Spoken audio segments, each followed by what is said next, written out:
이 본문의 말씀을 가지고 어두운 세상을 밝히는 비추는 빛의 자녀들이라고 했습니다. 예수님께서 이 제자들을 보고 제자들을 향하여 그 제자들의 모습이 그 당시에 신분상으로 볼 때나 뭐 위치를 볼 때도 제자들의 모습은 갈릴리 어부 출신들이고 사회적으로도 뭐 비천하고 또 빈천하고 뭐 가진 것도 별로 없고 그렇습니다. 그런데 그 예수님을 따르는 제자들에게 어마어마한 자기의 그 정체성을 일깨워 줬습니다. 이미 팔복을 우리가 가지고 있다. 너희들이 천국 백성의 하늘나라 시민이고 천국 백성들은 팔복을 가지고 있다. 그 팔복은 너무나 위대하고도 놀라운 그런 충격적인 축복이었습니다. 세상의 그 가치나 세상의 기준으로 볼 때는 뭐 내용으로 볼 때도 그렇고 이 복은 정말 이 하늘나라의 천국 백성이 아니면은 이 복은 이해도 못하고 받지도 못하고 성령으로 거듭나지 않고서는 하나님의 은혜가 임하지 않고서는 절대로 자기의 무가치함과 죄악 때문에 비록 존귀하나 비록 존귀에 처하나 깨닫지 못하는 자는 멸망하는 짐승 같다고 시편 49편 마지막 절에서 우리가 보았지 않습니까? 비록 하나님의 형상과 자기 모양과 자기 형상으로 존귀하게 지어받았지만, 다른 말로 하나님의 자녀의 권세를 받았지만, 모든 것을 충만하고 생육 번성 충만하고 정복하고 다스리라고 하는 어마어마한 축복을 받았지만 죄로 말미암아 하나님의 면전에서 쫓겨나 버리고, 창세기 3장에서 22절 24절까지 아담과 하와가 하나님께서 에덴 동산에서 내쫓았다고 나와 있습니다. 에덴은 하나님의 성전이었습니다.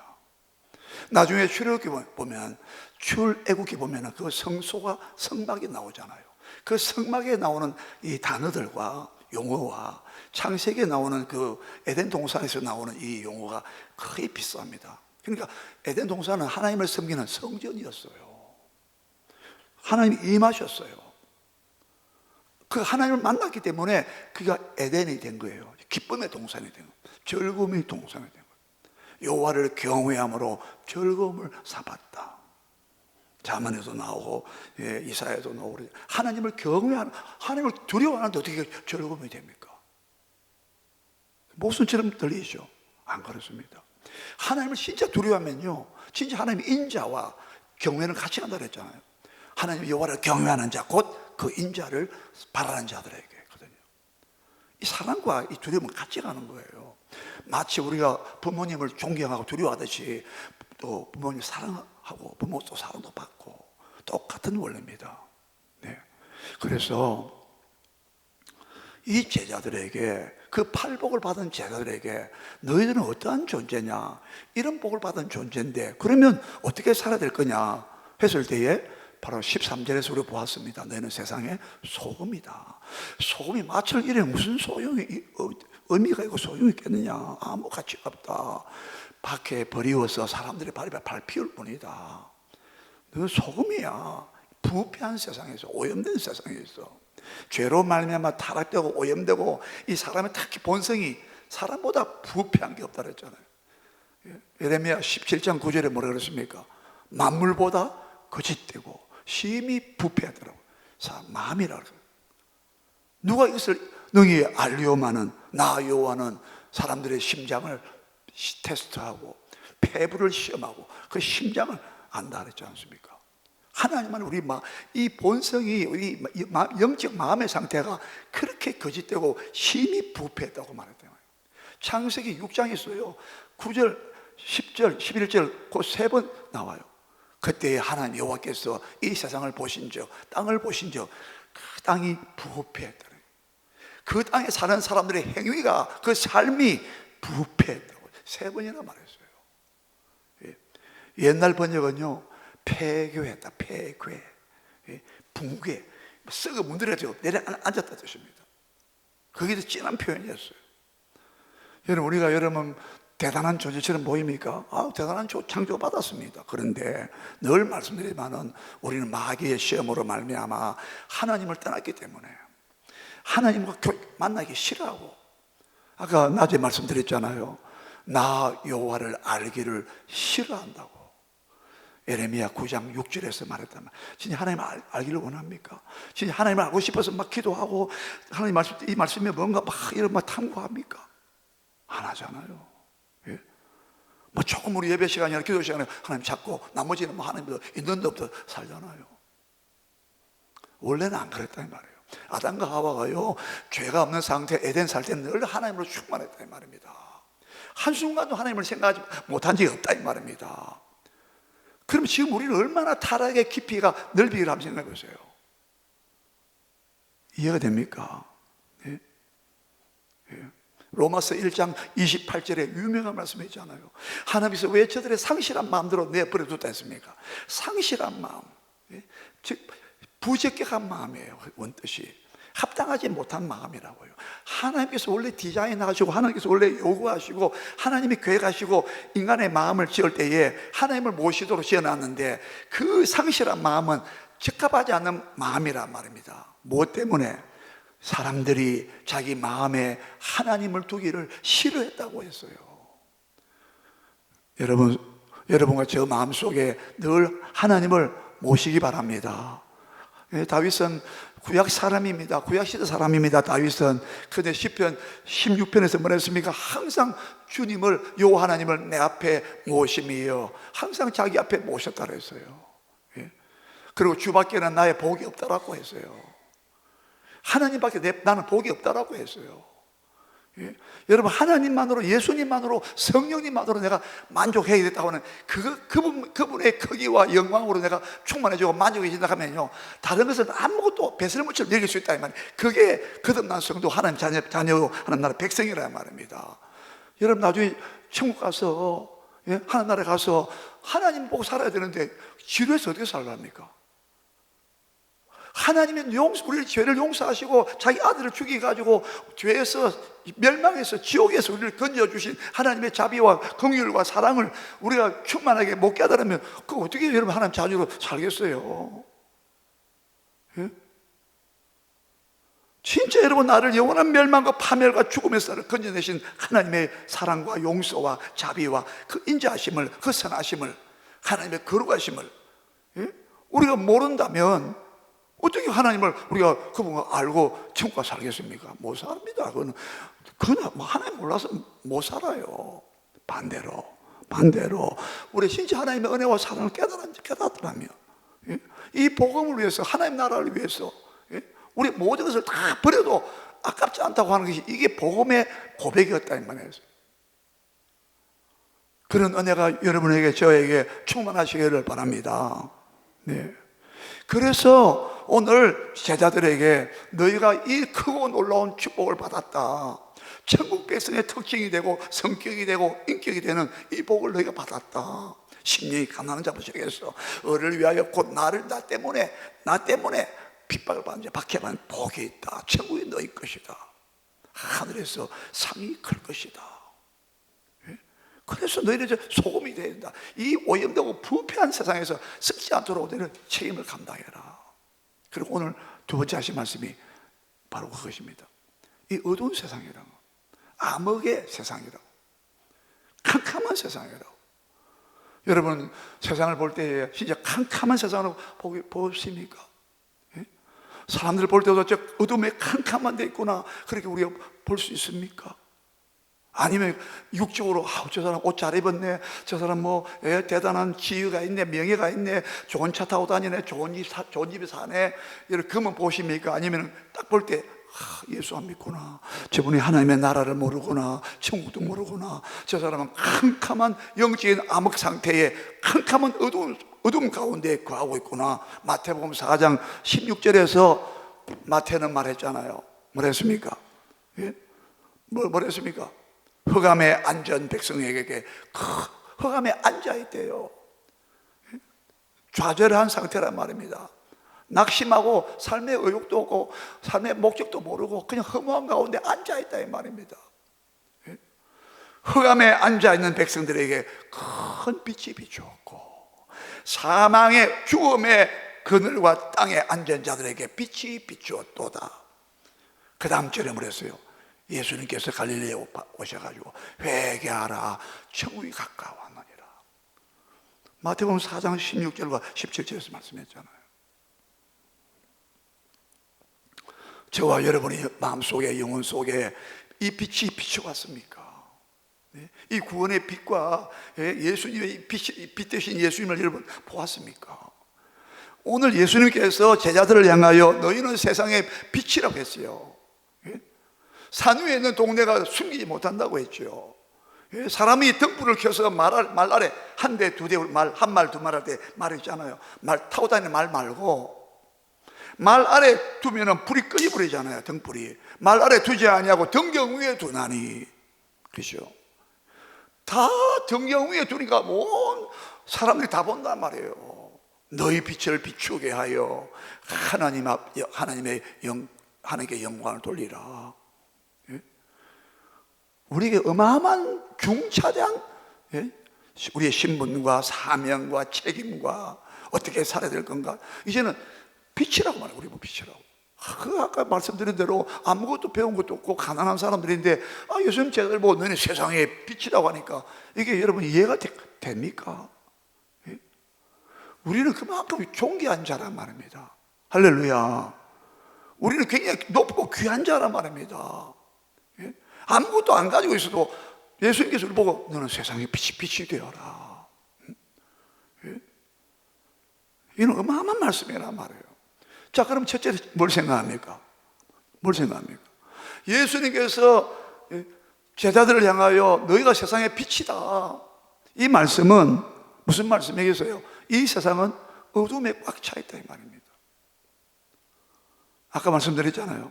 여러분, 항상 우리가 볼 때에 이 세상은 하나님의 말씀과 성령으로 감동되고 깨닫고 하지 않는 상태에서는 캄캄한 어둠에 있다는 거예요. 어둠에. 예? 그렇게 영적인 시각을 갖고 있어야 한다 이 말입니다. 만약에 이 세상이 밝고 이 세상이 너무나 밝고 아름다운 곳이라면 예수님께서 너희가 세상의 빛이라는 것은 말이 얼토당토 않는 말 아닙니까? 안 그렇습니까? 나는 의인을 부르러 온 것이 아니라 죄인을 부르러 왔다 했을 때 똑같은 말씀이죠. 나는 의인을 부르러 온 것이 아니라 죄인을 부르러 왔다 했잖아요. 죄인을 불러서 회개케 시키러 왔다 했잖아요. 그런데 세상 사람들은 나는 죄인이 아닌데 하면은 그 예수님 말씀은 해당되지 않잖아요. 그럼 예수님 말씀 잘못하고 있는 거죠. 그러나 우리가 성령을 통하여 은혜를 받는 사람들은 어떻습니까? 맞아. 나는 지옥 갈 나는 무서운 나는 죄인이야. 자기 죄를 깨닫고 심령이 가난해지면서 나 같은 죄인이 어디 있나, 이런 죄인이 어디 있나, 내가 죽으면 지금 지옥 갈 죄인이다, 그렇게 나는 인정한다 이 말입니다. 마찬가지로 예수님께서 너희는 세상의 빛이라고 말씀할 때 할 때는 이 세상은 캄캄한 어둠 가운데 있다는 것을 전제를 하고 있다는 것을 알아야 된다 이 말입니다. 사람들은요, 이 세상은 빛이 가득하다고 이야기했어요. 18세기에 계몽주의자들이 있었어요. 역사적으로 나타났어요. 계몽주의자가 뭡니까? 인간의 그 무지 몽매한 것을 계몽을 해야 돼. 계몽식이라는 거야. 인간 속에 막 미련한 것이 있고 막 못 깨닫고 있고, 그 사람들을 말이죠, 막 교육을 시켜가지고 철학적으로 가르치고 뭐예요? 막 인간의 막 지식과 학문을 막 통해서 과학을 발달시켜가지고 막 사람들을 막 깨우친다는 거야. 계도한다, 계도. 막 계몽시킨다나, 계몽. 한때 우리나라도 왜 농촌에 농촌 사람들은 잘 무지한 사람들, 불황무시한 사람들 막 글자를 가르치고 막 깨우친다 했잖아요. 사람들 막 계몽운동 그렇게 했는데 18세기에 계몽운동이 일어나서 사람들을 막 가르치고 막 지식을 막 교육을 하고 막 늘 자주 말씀드리잖아요. 그런데 19세기에 그래가지고 막 과학이 발달되고 막 기술이 발달되고요, 막 각 분야마다 막 기계를 만들어내고 막 학문이 발전되고 예술이 발전되고 막. 자, 그런데 어떻게 됐습니까? 2세기 들어와가지고 1차, 2차 세계대전이 일어나면서 세계가 폭삭망했다 이 말입니다. 그때 인간의 환상이 깨졌다 그러잖아요. 예? 이야, 이거 계몽운동이 일어났고 18세기 중반에, 그리고 19세기에는 막 과학이 발달되고 막 기술이 막 개발되고 막 문명이 발달되니까 막 최고로 문명사가 막 문명의 역사가 막 펼쳐지니까 모두가 다 낙관주의. 야, 이러다가 우리 진짜 유토피아가 되겠다. 예? 이 세계가, 이 지구가 막 진짜 환상적인 세계가 되겠다 했는데, 인간은 알고 보니까 전부 다 탐욕과 나라와 나라 사이든 국가와 국가의 관계든 개인과 개인의 관계, 전부 다 자기 이익과 교만과 자기 중심이 이기적으로 쫙 뭉쳐있다 이 말입니다. 그게 어떤 순간에 폭발하더라는 거예요. 여러분, 지금 이런 이야기 하는 것은, 예수님이 하신 말씀은 인간은 지금 이제 캄캄한 어두운 가운데 있다는 겁니다. 왜? 사람들은 지식과 교육을 통하여 과학 발전을 통해서 발달을 통해서 뭐 그것이 전부 다 빛이라고 말했어요. 그 영어로는 enlightenment, light가 빛이잖아, light. enlightenment, 빛으로 만든다 뜻이에요. 사람을 전부 다 교육을 시켜서 문화를 발전시켜가지고 막 예술화 시키고 막 이래가지고 빛으로 막 계몽해가지고, 특히 지식, 각 분야에 막 지식이 막 고도로 발달해가지고. 그런데 인간의 지식이 과연 사람들의 어둠을 다 뽑아내느냐 이 말이에요. 여전히 사람들은 죄악의 어둠이 있다 이 말입니다. 예? 이해가 되십니까? 예수님이 하신 말씀이 옳다 이 말입니다. 너희가 세상의 빛이라는 말씀은 세상은 캄캄하다 이 말이에요. 세상이 밝은데 예수님께서 너희가 세상의 빛이라면 그건 말이 안 맞다는 걸 알아야 된다 이 말입니다. 그걸 우리가 인정해야 된다는 거예요. 당연히 인정해야 되죠. 또 하나 생각합니다. 우리는 빛이 아닙니다. 예수님께서 너희는 세상의 빛이라고 말씀하는 것은 나한테 빛을 받아가지고 빛을 반사하는 거다. 마치 달빛이 햇빛을 반사하는 것처럼 저 별들도 마찬가지고, 우리가 세상의 빛이라는 것은 진짜 원빛은 누구란 말입니까? 예수님 빛이라 했잖아요. 요한복음 8장 12절 봅시다. 요점 놔두고 요한복음 8장 12절입니다. 요한복음 8장 12절. 요한복음 8장 12절 다 같이 읽겠습니다. 158쪽에 있습니다. 다 찾으셨죠? 시작. 예수께서 또 말씀하여 이르시되 나는 세상의 빛이니 나를 따르는 자는 어둠에 다니지 아니하고 생명의 빛을 얻으리라. 나는 세상의 빛이라고 했어요. 야, 여러분, 나를 따르는 자는 어둠에 다니지 않는다고 했어요. 생명의 빛을 얻는다라고 했어요. 예? 이렇게 자기를 과감하게 드러내시고 선포할 분이 누가 있겠습니까? 저와 여러분 속에 조금이라도 어둠이 없습니까? 예? 요한 1서 2장에 보세요. 형제를 미워하는 자는 어둠에 거한다라고 했어요. 여러분, 누가 가족 간이나 우리 친구 간이나, 예? 지인 간에도, 아는 사람 사이에도 나한테 좀 섭섭해하거나 나를 미워하거나 나를 괴롭히면 여러분 미워하는 감정이 안 생깁니까? 형제를 미워하면 어둠에 속한 자라 됐어요. 보세요. 우리 사람 속에 어둠이 하나도 없어야 된다는 거예요. 예? 미워하는 것도 어둠의 일이라고 했어요. 예? 이거 여러분 보통 문제가 아닙니다. 원래 우리가 창조될 때는 미움이 하나도 없었어요. 탐욕이나 뭐 이기심이나 하나도 없었다니까. 그야말로 거룩하고 깨끗했다니까요. 예? 여러분, 이제 우리 그 꽃을 한번 볼 때 백합 하나 한번 꽃 한번 보세요. 튤립이나 국화나 꽃 한번 보세요. 너무나 순결하잖아요. 깨끗하지 않습니까? 어떤 사람이 그랬답니다. 산에서 기도하다가 소나무를 보고, 소나무야, 넌 참 좋겠다. 너는 죄를 안 지어서 참 좋겠다 하니까 소나무가 대답을 하더랍니다. 만물이 말한다고, 요한계시록에 보면 만물이 말한다고 했어요. 만물이 찬양한다고 했어요. 예. 이 네펫이 하얀데, 네펫이 하야. 살아있는 생명체. 하나님께서 생기를 코에 불어넣을 때에 넷펫이 하얗랬거든요. 다른 식물에도 넷펫이 하얗로 되어 있어요. 그러나 우리는 하나님의 영을 받았지만, 다른 식물 이런 존재들은 하나님의 영을 받은 것은 아닌데 넷펫이 하얗은 것을 같이 쓰고 있어요. 살아있는 존재. 그런 의미가 있는데, 그래서 그 소나무가 대답을 하더랍니다. 아니야, 넌 참 좋겠다. 너는 하나님의 아들이잖아. 좀 신령한 재미인데 우리 참고를 할 뿐이죠. 무슨 말이냐? 그만큼 지금 어두움이란 것이, 예수님은 하나도 어둠이 없다 이 말입니다. 그는 죄가 없다라고 말해요. 똑같은 사람인데 우리 육신을 입었지만은, 육신이 되셨지만 말씀이 육신이 되어 우리 가운데 거하심에 아버지의 독생자의 영광이요 은혜와 진리가 충만하다고 그랬잖아요. 요한복음 1장 14절에서 똑같은 육신이 됐는데 죄가 오염되지 않는 분이었다 이 말. 왜? 아담의 피를 받지 않았다고 돼요. 여자의 후손으로 왔다고 했잖아요. 아담의 유전적인 죄악성을 받지 않았다 이 말입니다. 그래서 동정녀, 처녀 탄생설이 중요한 겁니다. 예수님 죄가 없는 분이라 했어요.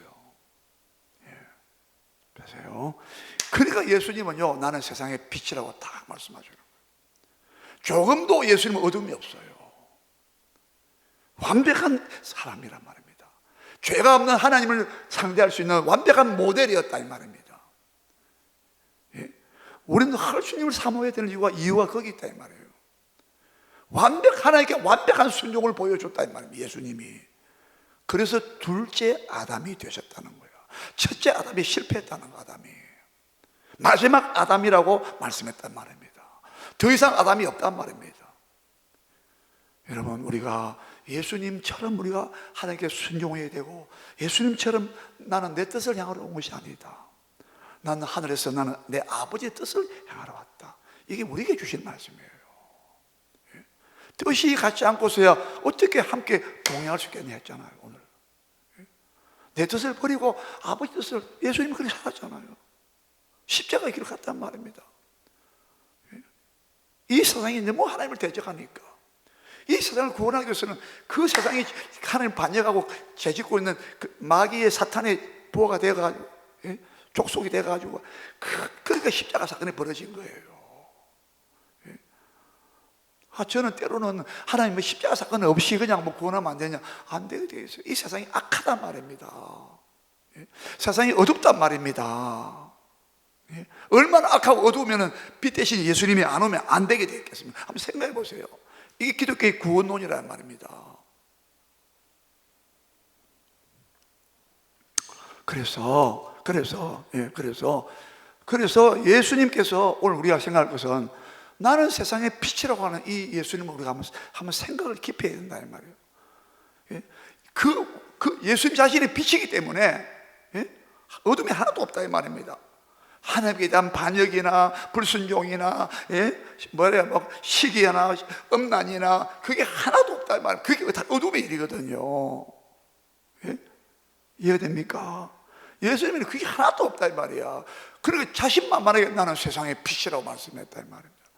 여러분과 제가 내 스스로도 그렇고 사람들 앞에서 나는 세상에 너희의 빛이다, 나를 따르는 자는 어둠에 따르는 이 아니한다, 그리고 뭐랍니까? 생명의 빛을 얻으리라 말하셨겠습니까? 내 속에 어둠이 이리 있는데? 그러니까 우리 예수님은 놀라운 분이라 이 말입니다. 우리 예수님은 내가 진짜 믿어야 할 분이라 말입니다. 할렐루야. 예수님밖에 없어요. 이런 분이 어디 있습니까 지금? 우리 9장 5절 보세요. 요한복음 9장 5절입니다. 9장 5절 시작. 내가 세상에 있는 동안에는 세상의 빛이로라. 내가 세상에 있는 동안에는 내가 세상의 빛이로다 했잖아요. 그럼 예수님 세상 떠나시면, 하늘로 올라가시면 아버지 집으로 간다 했잖아요. 요한복음 8장에 뭐라 해서 8장에서는 나는 어디서 오며 어디서 와서 어디로 가는 줄을 나는 알지만 너희는 모르잖아. 난 하늘에서 내려온 떡이야. 너희는 땅에서 났고 난 하늘에서 내려왔다고 예수님 말씀했단 말입니다. 차별화시켰어요. 여러분, 예수님은 놀라운 분입니다. 여러분, 예? 인간의 모습을 갖고 있는데 어떻게 이런 말씀을 하시면 예수님밖에 없다 이 말입니다. 예? 그런 분이 십자가를 지셨다는 것은 우리에게 어마어마한 하자가 있고 어마어마한 죄악이 인정해야 된다는 말입니다. 근데 예수님은 상관없다, 예수님 안 믿어, 이건요 지옥 가더라도 영원히 가야 된다 이 말입니다. 피할 길 없다 이 말입니다. 하나님은 이렇게 빛을 보냈는데, 나는 빛 필요 없어, 내가 스스로 빛이야, 나는 지식을 가지고 있어, 나는 과학이야, 저는 영문학 교수가 되어서 영문학을 통해서 나는 이 세상을 뭐 이야기해 보려고 그랬어요. 예? 전부 다 세상의 인문학은요, 인문 철학자들은요 전부 다 인간의 지식이나 인간의 사상을 가지고 세상을 논한단 말입니다. 인간이 어떻고 사람이 어떻게 살아야 된다 막 이러죠. 그런데 예수님은 그렇게 하지 않았다. 예수님만 너무나 완벽한 분이었다 이 말입니다. 대단한 철학자나 인문학자들도요 비탄에 막 비참함에 막 빠지고 막 절망에 빠지고 막, 해답을 모르겠다고, 진짜 삶의 목적 모르겠다고, 그 당시에 최고의 지성들이, 철학자들이, 과학자들이 더 이상 모르겠다라고 말했어요. 파고 들었는데 결국은 답은 뭐냐, 모른다가 나온 거예요. 그게 인간의 한계, 죄악된 인간의 한계였다 이 말입니다. 예수님이 한 번 말한 게 아니라, 내가 세상에 있는 동안에는 내가 세상의 빛으로다, 이 말은 내가 세상에 없으면 빛이 없다는 뜻이에요. 지금 예수님 빛으로 와 계시는데 빛이 오시니까 나중에 말씀드리겠습니다만 다 드러나 버렸다. 빛의 기능과 역할은요, 죄를 드러내고 폭로시키는 거예요. 어둠을 드러내버렸나요? 예수님께서 요한복음 15장에 내가 와서 말하지 아니했다면 너희에게는 죄가 없으려니와, 내가 와서 말했기 때문에, 뭘 말했다? 하나님께 내가 들은 말씀들을 다 말했기 때문에 너희 죄를 핑계하지 못한다고 말씀했어요. 빛이 왔기 때문에 우리의 모든 바리새인들과 서기관들의 그 죄와 그 외식과 형식과 거짓된 것들이 드러나 버렸단 말이에요.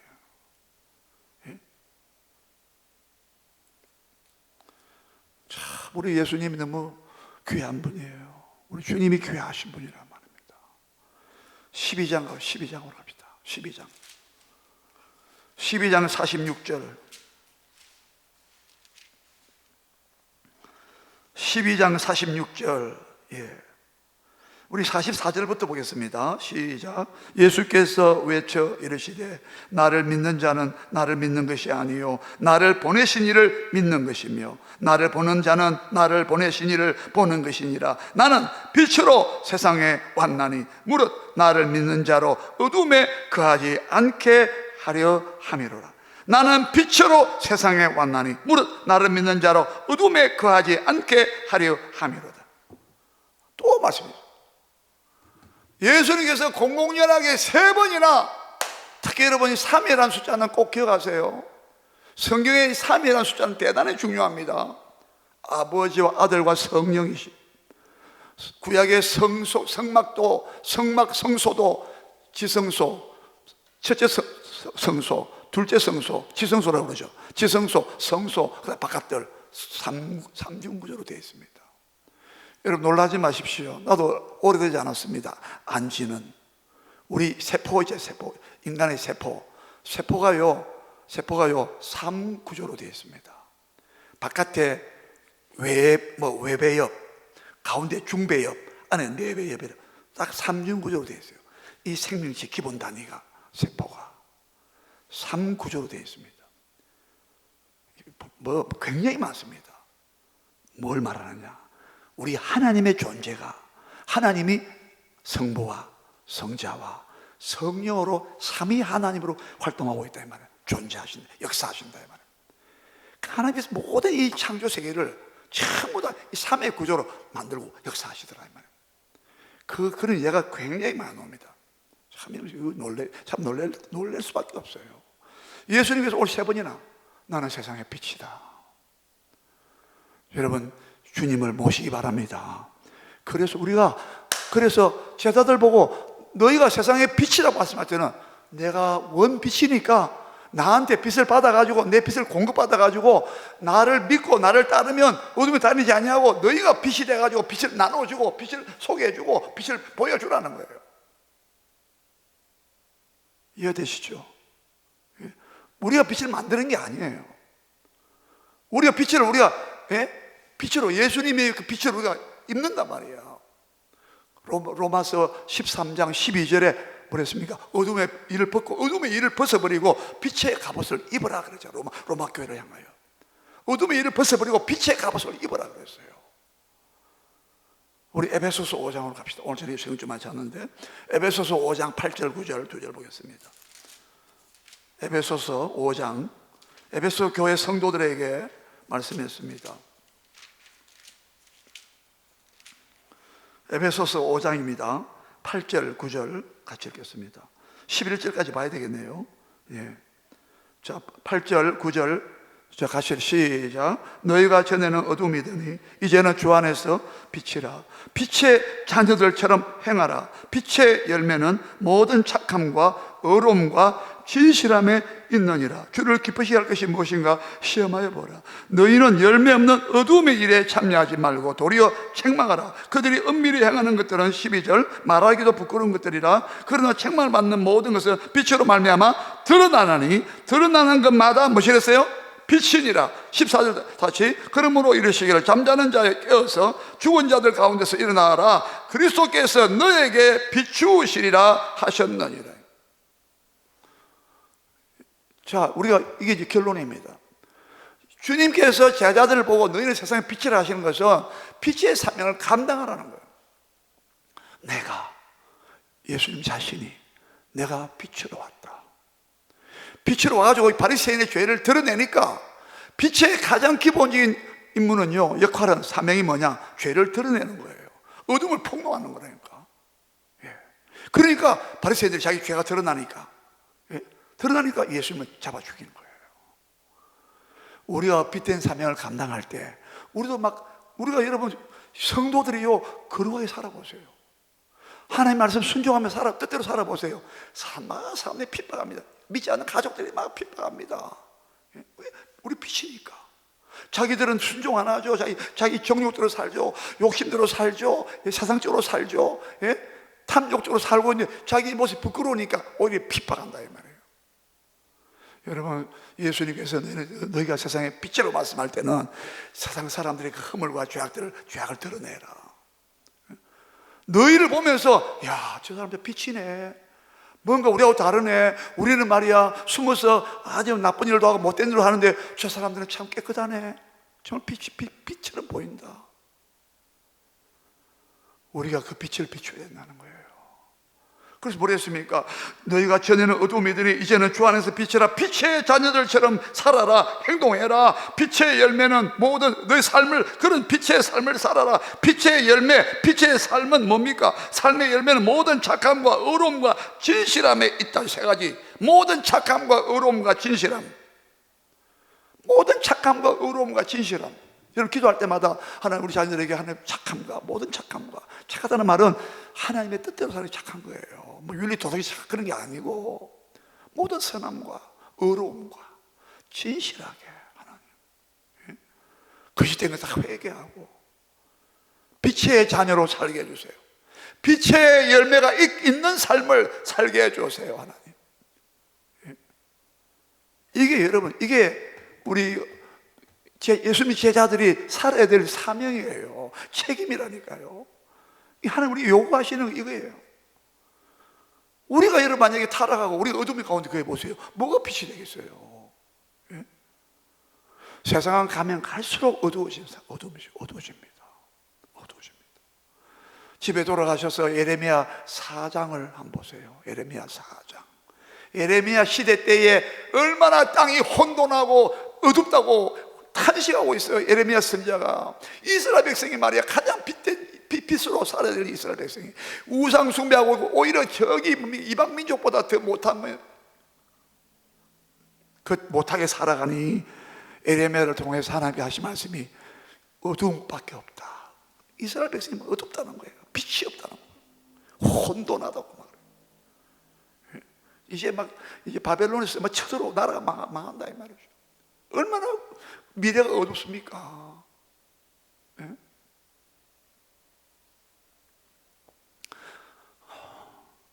잠언 6장 12절인가 대저 여호와의 명령이 법이 빛이요 등불이라.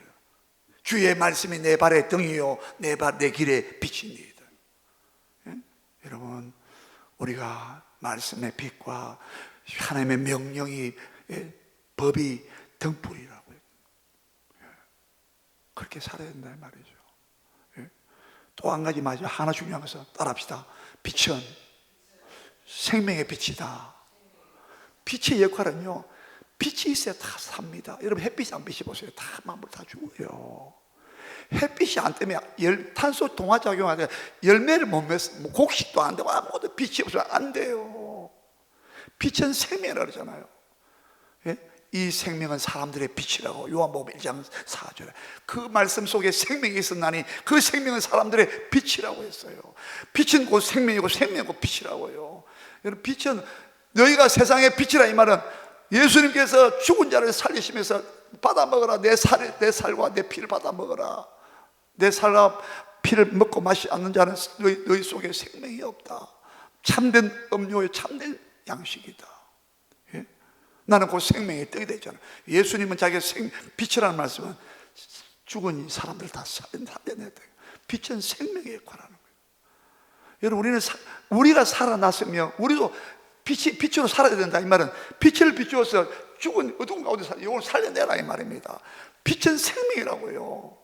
살리는 역할을 해야 된다. 사명을 감당해야 된다 이 말입니다. 영적으로 죽은 자를 살려내고 육적으로 죽은 자를 살려내고 치료하고 살려내라는 거예요. 이해되시죠? 우리가 빛으로 살아. 너 빛이라는 것은 저 영혼을 살려내야 된다는 거예요. 예. 그리고 마지막으로 뭐냐? 합달합시다. 빛은 길을 제시한다. 방향을 제시한다는 거. 깜깜한 이게 살 길이다. 생명이다. 주 예수가 내 길이요 진리요 생명이다. 예수님을 막 소개해주고 절망하고 좌절하고 캄캄한 영적 무지 가운데 있는 하나님 뜻을 모르는 무지 가운데 있는 캄캄한 어두움 중에 어두움은요, 암흑 중에 암흑은 하나님의 뜻을 모르는 것이에요. 십자가와 구원을 모르는 것이에요. 축복의 길도 모르는 것이에요. 영적 무지가 제일 어둠입니다. 우리는 그 빛을 비추어주고 여기가 살 길이다, 여기가 축복의 길이다, 이것이 은혜의 길이다 막 예수님이 소개하면서 막 방향과 길을 제시해주고 그런 여러 빛의 사명을 감당하시는 저희들 되기를 주의 이름 축원합니다. 다 같이 주의 이름으로 기도합시다. 주여